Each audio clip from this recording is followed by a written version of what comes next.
a deep breath and remember who you are. Yeah, they're gonna mess with you, baby, you're a star. Stepping in the spotlight, you know that it feels right. Time to put up a fight, honey. Got nothing left to lose, so let's start right now. Everybody want a piece of you. Gotta give them what they want, it's true. You're symphonic, yeah, so iconic. If you didn't know before, now you know. Now you know. Take a big step away from who you were. Flashing that smile and the whole world's a blur. Oh, yeah. Yeah, baby. We're back with Powerfully Positive with Stacey Steinmiller and myself, Scott Fitzgerald. Coming from wherever Stacey's at and from Rockfox Studios in Bushnell's Basin. I can't tell because you're in the clouds. I'm in the sky. Yes, you're in the sky. Of That's right. I forgot. That's where you exist. It really is, actually. So, it's pretty sad. So I just haven't done a lot of live streaming since the pandemic, even though that's kind of like what I do. But for whatever reason, more people now want to record rather than just live stream. So, I had to like re-up my membership and it's been so long that I haven't really done it. So I'm kind of like, not really 100% sure that everything's working yet. So I apologize in advance. But that's the messy process. Right. And according to the software here, there's 3 people that have joined on. If you're joining on, drop us a comment. Just say hello. We'd like to see that you're engaging in the platform. So today on Powerfully Positive, the point is to talk about, let's see, like internet trolls. And what was the thing that you mentioned to me too about how to react to people? It's kind of similar. So it's kind of similar of how to focus more on you and your goals in your life, right, and be less focused on what everybody else is doing. Right. And that's huge. That's huge. So in my looking around, I found this article on LinkedIn, which I can drop into the comments. And it's written by a guy named Andy Spence. And it was pretty cool because it really kind of explained who internet trolls are, like from a, I guess, a psychological point of view, right? So just to quote from the article, internet trolls are not what most of us would consider to be well-adjusted. Research has shown that many of them have personality traits such as psychopathy, Machiavellianism, sadism, and narcissism.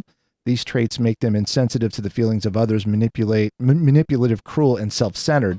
And a lot of them do it just for the joy of screwing your day, right? Just for doing that. Now, Stacey, have you come in contact with trolls? Well, not the ones that live under the bridge. Right. We're friends. They're actually nice people. Right.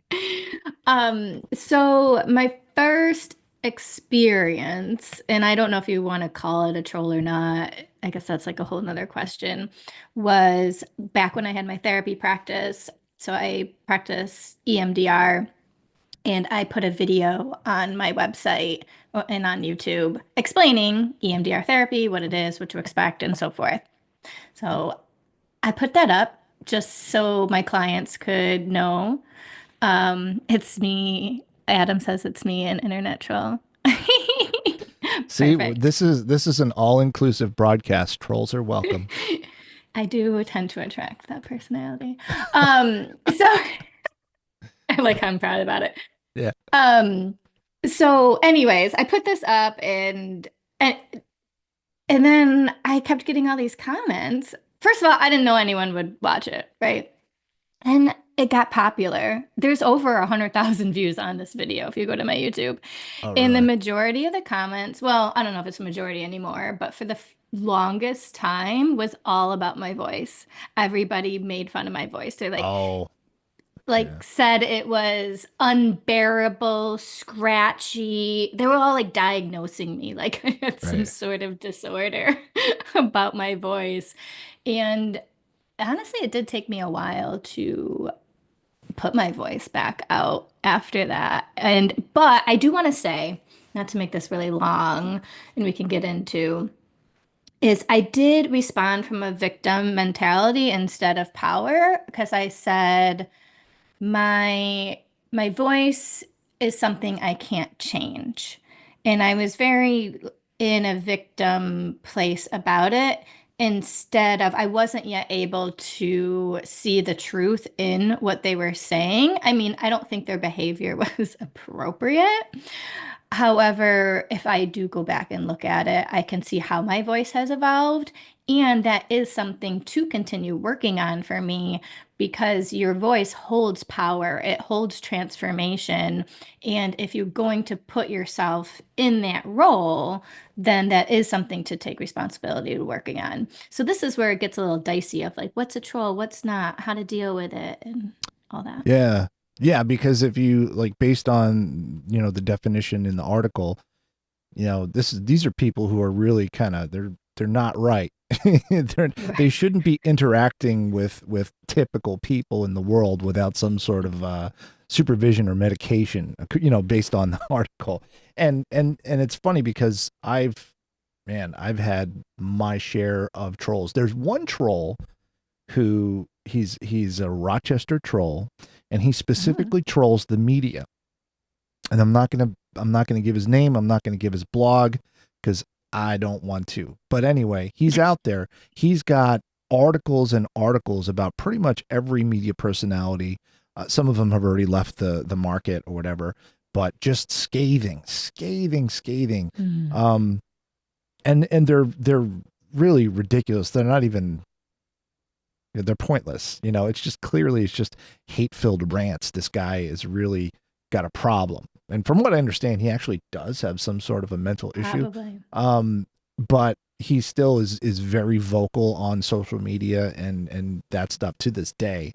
And I actually met him in person one time, and I didn't realize that was him until afterwards. And I said, "Oh my God, that was the guy." And in person, he was all like, he was nice. He's like, "Hey," Fine. Yeah, he's you know, fine. Of you course. know, Yeah.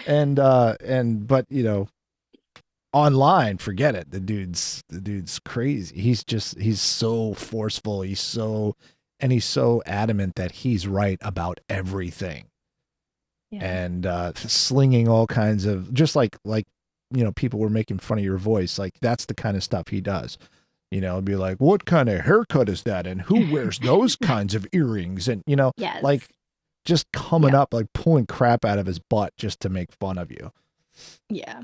Don't like Yeah. those people. But it's a good point because when those, I mean, you have to be a very special kind of person. I have a lot of respect for people who can just let that bounce off and be like, yeah, whatever. Like, I don't care. Mhm. I've never been one of those people. I have this really big problem where I want people to like me so much that if someone has a problem with me, regardless of where it's coming from, it bothers me and I have to like seek it out and find out and solve it. Even though Mm. sometimes those are not solvable. Like it's their Right. problem, not my problem. But Right. that's just one of those things that I have trouble reconciling. It's just like, why don't you like me? What did I do? And I don't know, where does that come from a mental health position? Yeah. Yeah. Well, it's your own stuff. So one of the examples I use, I haven't talked about this in a while actually, is I see it, you can see it like a vein with cholesterol in it, and the cholesterol is your own. limited beliefs in your own lack of power and your own insecurities. So Uh, when other people, right, it comes through, it gets stuck, right? yeah. And so it builds up. I also use the example of like a pipe, right? So if there's junk in the pipe, when something comes in, it increases the chances that it has something to attach and stick to. So if you keep the pipes clean, then there's nothing for them to attach. This is a great analogy. Clean your Is it pipes, though? people. Is All you gotta do is clean your pipes. Get yourself some colon blow and you're fine. Um, no, but it is a good analogy, taking the comedy out of it, because that's a great way of putting it. And that's exactly where I'm at. It's always my own stuff. It's those deep seated, insecurities that come back, that have been in me for years and years and years, which, I'm slowly working on. And, with your help and with others, it's been really transformative. And I think that's kind of like the key to dealing with internet trolls, is Mhm. taking that step back and saying, all right, what's going on? And I think most people can recognize that here's just someone who's just trying to get my goat. They're just trying to Yes. they're just trying to stir the pot or whatever. And I know people who are like that. There's people who are friends of mine who will go in and say stuff on a post that they don't even really mean deep down, but they say it just to get people all riled up, because that's their form of entertainment. Now, isn't Yeah. that kind of twisted? Like to get entertainment out of getting people riled up? Yeah. It's kind of weird. Like it is and it isn't. The whole devil advocate thing. Um, I guess it depends on what kind of pleasure, and if you're actually getting pleasure out of the pain or pleasure from the potential transformation that can happen when people realize that they're causing their own suffering. So it could be considered like you're activating someone into coming face to face with the fact that they're putting so much matter into whatever it is that's going on, right? Because if we truly make it not matter, then again, it doesn't bother us. So you could argue it as like an activation to move forward. I- Most people, yeah, I don't know where most people lie, honestly. Like, are they, yeah, sick and twisted? Yeah, I guess if you're on like 4chan or something, then yes, that is going to be sick and twisted. But I don't know if like regular social media, I do see those as very different categories Oh, of sure, people. sure. Yeah, yeah. I'm just trying to think of from the mental health or the psychological viewpoint of someone who derives, entertainment is pleasure. It's a form of pleasure, right? So who derives that entertainment from going in and making people miserable, Yeah. unless he knows that these people, once they're agitated, are going to do really ridiculous things, and I don't know, maybe type in all caps and have tons of misspellings. Maybe they're really weird into grammar porn or something. Like they want to incite people to misspell things and screw up their punctuation, and that's a big get off on. I don't know, but yeah, it's I don't know. I don't like anyone. So when I, with everything that's going on in the world, there's just the feed on Facebook and other social media platforms is inundated with all of the news of the day, and you can go on and on for hours arguing whether or not any of it's actual news or fact based or whatever. But there'll be someone, just for an example, someone will post, this new Medicaid bill is going to ruin the lives of hundreds of thousands, if not millions of people in the world or in the United States. And then, of course, you see the heart emojis, you see the care emojis, you see the likes. There's always the laugh. There's always that laugh emoji. It could be a very serious, heartfelt post about like, help this person who's dying. And there's always that a-hole that has to laugh at that post. And I always wonder where, like, who are these people where they think that that's funny? And they probably think it's funny because they don't believe what they're posting. Like Right. this person's clearly confused, and they drank the Kool-Aid or whatever. And so they Yeah. feel like they need to laugh at it. It's just, Yes. Yeah. So in oft I would argue part of them that has to laugh at it because if they don't, then they'll come face to face with themselves and you get a cognitive dissonance, right? So they have to laugh in order to support their belief, if that makes sense. oh yeah. Yeah, absolutely. And Yeah. remind me of the definition of cognitive Cognitive. dissonance. Yeah. So we have a hard time so it's like having a belief in your action, right?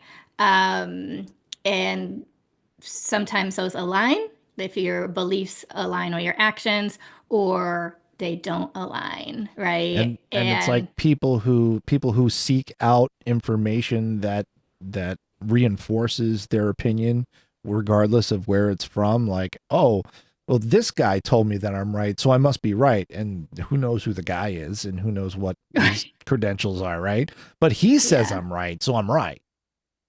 Right, so that's like a confirmation bias Confirmation sort of bias, right? thing, Yeah, or okay. denial. I watched a document, like a flat Earth documentary, and that was really interesting because they went through this whole thing of like proving, and at the very end, they proved the Earth was round, and they were like, "Oh, so the reaction to avoid the cognitive dissonance was, oh, we must have made a mistake with our math, right? We must have set something up wrong. Something didn't work in the process, instead of looking at the results Like that they something could. something got screwed up in that figuring that made the other people correct. So there must be a mistake there. Exactly. Yes. So that was the Yeah. conclusion was there Yeah. must have been a mistake instead of looking at the outcome. So, Yeah. but yeah, it's to hold our own ego intact. Um, because when you dissolve your ego, which can't like fully dissolve or whatever, you can have moments of dissolution, feels like death, if anybody has had that experience. So we do a lot of things to keep our ego intact so we don't feel that death-like experience. Right. Right. Yeah. I like to dissolve my ego in a little lemon water in the morning. It's very refreshing. Sorry, I'm sorry. I'm waiting for Todd to I pop know. on Is he watching? Come on, and Todd. no, I don't know. Probably not. Um, we do have some folks They're who are joining in. Northwater Northwater Productions. Hi, Productions, hello, welcome. Adrian, Oh, Adrian, hey. What's this? Joseph, Joe? Oh, hey, Joe. and of Oh, course we Reno got a Adam. hashtag, and then I think it's an easy got yourself a steamboat. Engaging in Yeah, content. Adam. Hashtag engaging in content. Hashtag thank you. Um, well, so the internet troll idea is a lot. It's difficult for some people to let those comments go. Mhm. And how many times have you found yourself typing this long thing and then looking at it and then deleting it and just backspace, and then you just move on? Like I've done that so many, or share this article and write this whole thing, and then I think about it and I go, why am I bothering? Yeah.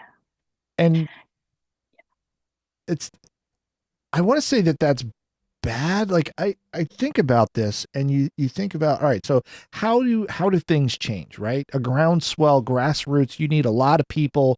You have an idea, and then people share that idea, and people spread that idea, and you get more people who agree with it and more people who support it, and that's that groundswell of support. Maybe I mean, social media has been very effective in that way. I mean, there's so many things that have changed because of social media, and a lot of that is we're seeing in our politics. But for people who are like me, who find an article that affects them and they want to share it and they don't, is that a bad thing or is that a good thing? To not to be silent, to not do your part. Like Well, you have to do what's right for you. And that is a difficult thing to figure out. But I don't think we should judge people on what is right for them, and what is right for you might change and evolve over time. I used to be very politically active on Facebook. I'd share shit all the time. Just and it felt like a phase. And it affected relationships, and yeah. I recommend this book to everybody. You might have heard me say this, but most people know him now, Jonathan Haidt, from his recent book, The Anxious Generation. But years and years ago, he wrote The Righteous Mind: Why Good People Are Divided Among Politics and Religion. And I got that book and I sat down and I read it and I was like, I'm going to change how I engage in these conversations. And that was back at like the '08, that was after the '08 election that I did that. Yeah. But to like answer your question, I think it's very personal, and we have to do what's right for us in that time, again, around of our capacity and things. I knew it. What? What? I'm gonna put. Oh, there's Hey guys. Todd. Oh, I can't see it. Hey guys, first time, long time. Scott, can you talk a bit about your time as a professional sousaphone player? I'll take your answer off air. Thanks. Wow, that's really reaching back when I was a professional sousaphone player. That was right after Nam. I had just come back, and it was a very difficult time to try to get back into society, and people didn't like me, but that sousaphone saved my life. Like some people crawl into the bottle, right? I crawled into a sousaphone, and the rest is really history, I have to say. Did you have any trolls? No, there were no sousaphone trolls back then. Yeah, they didn't exist. I mean, well, they played trumpet. Just wants to listen to those people. Thanks, Todd. Oh my God. Hashtag, engaging in content. So we're kind of doing a short stream today, for scheduling reasons. But what would you say? And we probably have kind of covered this, but not spelling it out. The best way for people to deal with internet trolls, or even not just internet trolls, but those people in your daily life who may kind of be the personification of a troll in real life, at the grocery store, at the gas station, in the cubicle next to you, at the lunch line, like that kind of thing. Yeah. So obviously you can ignore them. Right. That's the obvious answer. That's the obvious answer that we don't like. If they're online, you can block them. I've gone back and forth. Like I won't block people for a while, and then I'll just start blocking people when I'm just like, well, I don't want that here, so Now, I'm just gonna block them. Is it a full on block, or is it just an unfriend unfollow? Full on block. I usually don't have an in between. Oh, okay. You're in the club or out the door. Gotcha. Yeah. Yeah. Yeah. Well, I don't know. Maybe I probably have unfriended before, but I feel like if I get to that point, it's usually a full on block. And that's just like, now you are dead to me. You do not exist on this platform. It's a big deal. Yeah. The block is I guess so. I looked in my list of blocked people, and there was a long list, and I don't know. I only really know like maybe 4 or 5 of them. The rest were just strangers. people who were really relentless on one of my posts or whatever, or on a comment on a public post, that I just blocked. Like I remember someone was threatening to dox me, and I'm like, Mm, What do you, I yeah. mean, Yeah. Yeah. That's that's the so scary that's shit. right. So honestly, especially if it's just like a post and you don't know them, I think if you don't know them, I would just block them right away. Like immediately. I wouldn't even respond to them. Just block, either ignore them or Right. block them. And so often I would start with ignoring, and then if it was a continual offense, then I just go straight to blocking and I don't engage. I only engage with people if there's a desire for collaboration or relational repair. So it's really looking at the nature of the relationship and what do you want with this relationship? Is it worth my time to engage? Yeah, no, that's huge because I can't, there's a couple of times where I legitimately wanted to salvage whatever part of the relationship was still there. Um, and just back away from the conversation, let it go. Don't even, like, there's people now that when they chime in on something, I just say, you know what, we've never been able to agree on this, so it's not gonna probably start now. You're a good guy, but Right. and just don't respond to whatever they respond to. Um, with Right. what It their comment protects. is, and just be like, Yeah. yeah, well, we don't agree, so moving on. And then that Yeah. usually kind of takes away the power of. They usually don't come back after that and keep doing it unless they're a troll, and then you get rid of them Right. anyway. Exactly. If they don't want that relationship. So, yeah. And so that's where boundaries are actually in protection of the relationship. I actually wrote part of my thesis for cybersecurity on doxing, cyberbullying, and swatting. Yeah. Yeah. Adam's in Oh, cybersecurity. And so you know he's a what? he's a good friend to have on my side. Interesting because I'm there's a project that I'm kind of working on that has to do with cybersecurity and cyberbullying, and maybe I could maybe you can put me in touch with I'll Adam connect you because guys. I need Yeah. an expert. I need an Yeah. expert on that. So interesting.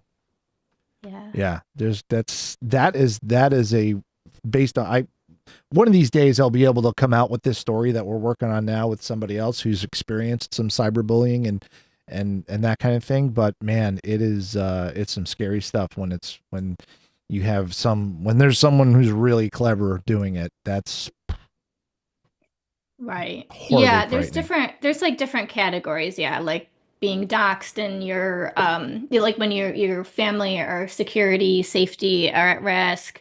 But then there's kind of back to Jonathan Haidt with his newest book is called The Anxious Generation, talks about social media and its impact on the younger generation and like studies showing especially young teen girls on Instagram and what that does to yeah their mental health and so forth. So there's a lot of different layers and categories when it comes to this stuff, but it's stuff that we deal with outside in the world, but it's like a whole different world online, right?